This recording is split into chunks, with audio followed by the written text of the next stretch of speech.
A razem ze mną Paweł Tyburski. Co się tutaj wydarzyło? Nie dało się obronić tych obaleń. Niesamowite przygotowania Araba, tak? Widzisz, taki dzień. Miałem słabszy. Arab był dzisiaj lepszy i tyle.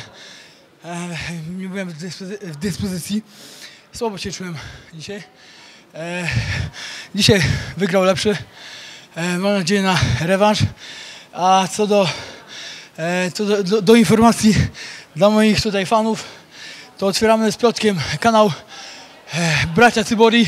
Także wszystkich zapraszamy na YouTube. Tam będzie się działo na pewno. Zapraszam też na Spotify'a, na naszą nową piosenkę. Także no co, przygotowania. Piotrek pewnie na następnie zawalczy. Miejmy nadzieję, że lepszą formę ode mnie pokaże jak dzisiaj.